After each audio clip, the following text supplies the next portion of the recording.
Assalamualaikum warahmatullahi wabarakatuh. Wilujeng wayah kieu para bobotoh dan non bobotoh ya. Karena ternyata menurut tim analisis dari Bobotoh ID, yang nonton acara ini atau yang nonton channel ini ternyata bukan cuma bobotoh ya. Gitu. Bahkan bukan cuma orang-orang Indonesia, tapi juga sampai ke luar negeri. Nah, teman-teman, yang akan kita bahas ini disebut tentang Persib, ya tentang Persib ya.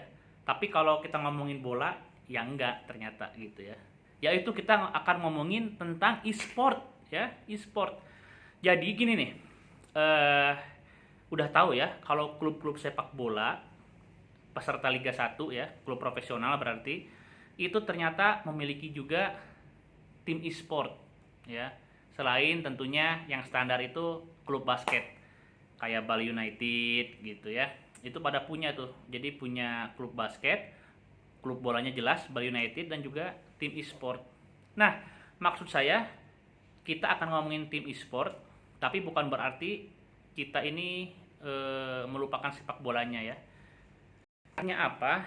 Artinya buat PT PBB gitu, walaupun Anda orang-orang pintar, orang-orang hebat, modalnya banyak, terus cara berpikir bisnisnya luar biasa, tapi ingat ya, Persib itu adalah klub sepak bolanya yang paling penting ya. Jadi nggak penting lah buat kami Anda ngurusin basketnya, termasuk ngurusin e-sportnya. Cuma sekarang ini penting karena apa? Karena justru saya menganggap di kemudian hari gitu ya, di kemudian hari ini menjadi suatu keniscayaan. Dan kalau fokus di e-sport, bukan fokus sih ngurusin e-sport, kayaknya juga nggak akan mengganggu konsentrasi di klub bolanya gitu ya, karena energinya memang beda ya. Nah teman-teman, pertama ya, kenapa e-sport? Tahu kan e-sport main game gitu ya. Kenapa e-sport itu masuk ke jenis olahraga? Nih, secara teori ya, teori orang-orang olahraga lah, pakar-pakar olahraga. Karena ternyata e-sport itu dianggap melibatkan otot-otot kecil, syarat motorik halus ya. Kalau olahraga itu kan ada yang melibatkan otot-otot besar ya. Olahraga melibatkan otot-otot besar itu kayak sepak bola, basket, voli ya. Jadi geraknya jelas gitu. Nah, tapi ada juga olahraga yang menggunakan otot-otot kecil, syarat motorik halus lah istilahnya. Seperti olahraga catur tuh. Catur. Kan catur itu kan lebih banyak berpikir, disebut ngangkat pion juga ada bukan 100 kilogram ya. Itu juga ringan banget. Tapi itu olahraga, catur olahraga. Terus bridge ya, main kartu olahraga gitu loh. Jadi itu memenuhi syarat. Lalu definisi lain kenapa e-sport itu disebut olahraga, karena memang unsur-unsur olahraga ada di situ, seperti sportivitas ya, harus sportif, nggak boleh curang kan, e-sport tuh nggak boleh curang ya, sportivitas, lalu kompetitif karena ada kompetisinya dipertandingkan, dan juga e-sport itu harus dilatih ya, berlatih, lalu juga ada apa, strategi, ada kerjasama antar para pemain ya, itu karakteristik olahraga banget, olahraga banget. Tapi yang paling penting secara deklarasi ya, monumental atau momentum kenapa e-sport dikatakan sebagai olahraga adalah pengakuan atau pengesahan PB e-sport. Jadi ada pengurus besar e-sport Indonesia itu resmi dilantik oleh KONI ya. KONI. Ini artinya apa? Ini artinya e-sport itu jelas-jelas jenis olahraga. Karena kan anggotanya KONI itu kan pengurus-pengurus besar atau apa? Federasi-federasi olahraga ya. Jadi anggotanya KONI itu jelas federasi-federasi olahraga. Nggak mungkin federasi apa ya? Ya federasi apa gitu selain olahraga nggak mungkin ya. Namanya juga komite olahraga. Nah, artinya apa? Artinya e-sport resmi sebagai jenis olahraga. Khususnya kalau kita melihat Undang-Undang Nomor 3 Tahun 2005 ya. Karena ada di bawah KONI, maka masuknya ini olahraga prestasi ya. Jadi olahraga menurut undang-undang kita itu ada 3. Olahraga prestasi, olahraga pendidikan, dan olahraga rekreasi. Nah, kalau kita ngomongin KONI, ini olahraga prestasi. KONI ini terkait juga dengan penyelenggaraan PON. Dan di PON Papua, ya, PON 20 Papua, e-sport dipertandingkan. Jadi kurang apa lagi ya? Kurang apa lagi buktinya bahwa e-sport adalah olahraga. Oke, sepakat ya, olahraga. Dan PT PBB punya tim e-sport, Bali United punya tim e-sport.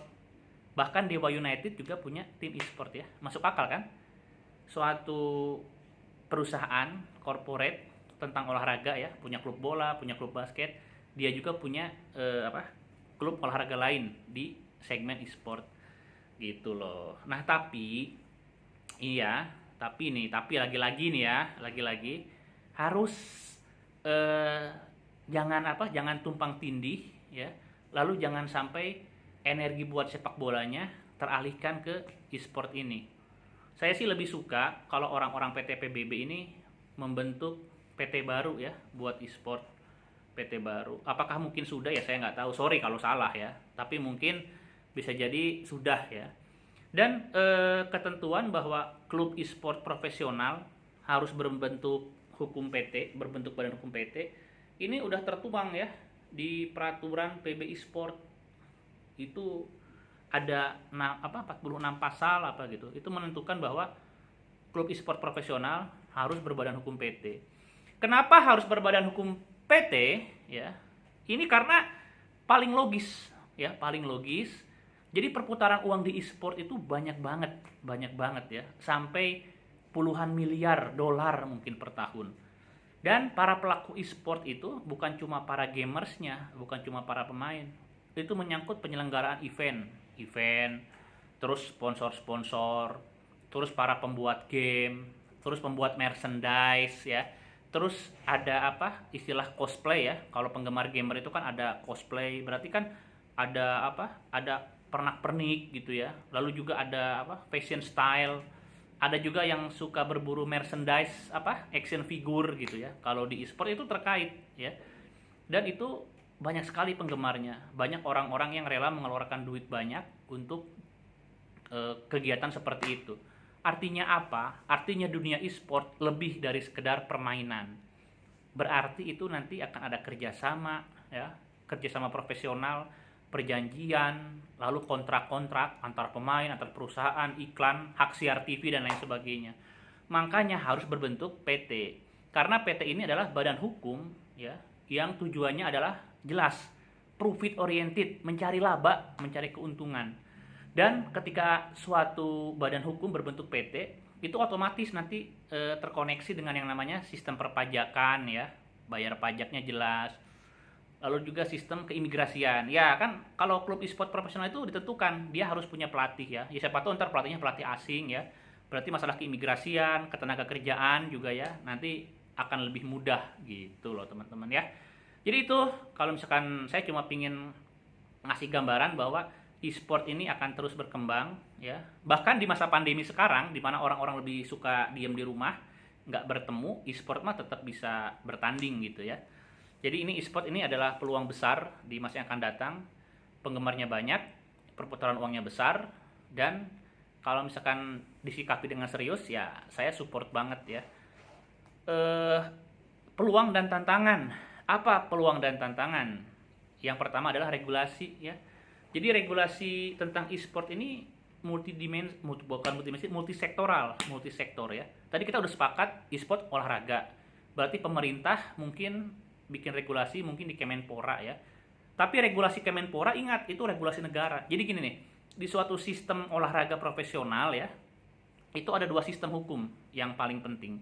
Yang pertama adalah sistem hukum komunitasnya ya. Jadi komunitas e-sport punya aturan sendiri tentang jumlah pemain, aturannya, waktu, durasi. Itu hal teknis tentang permainan, itu urusan mereka. Negara, pemerintah tidak boleh ikut campur ya. Kemenpora nggak boleh ikut campur ya.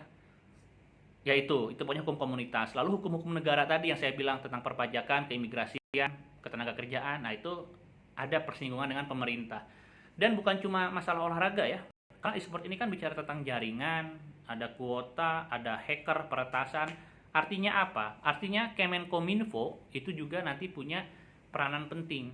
Tuh, udah ada dua kementerian. Kemenpora, Kemenkominfo.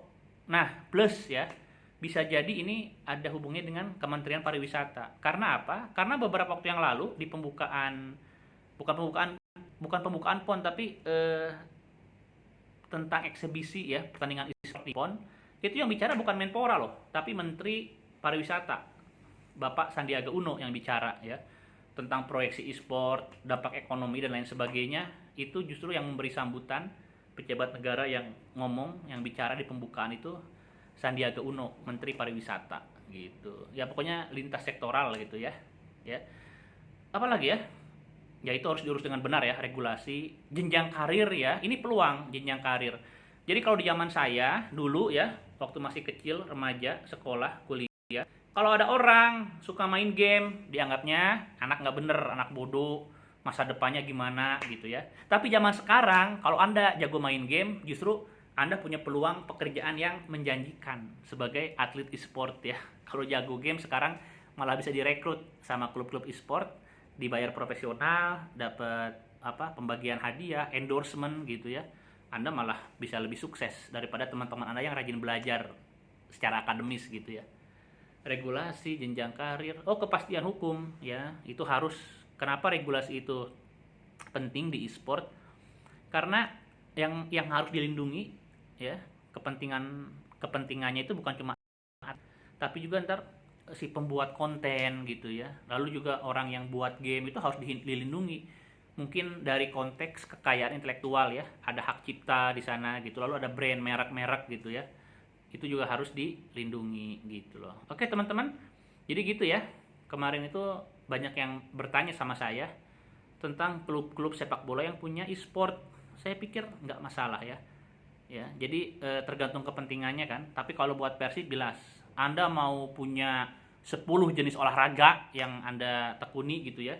Kalau ngomongin Persib, PT PBB, yang paling utama tentunya klub sepak bolanya, gitu aja. Oke, assalamualaikum warahmatullahi wabarakatuh. Itu pakai celana.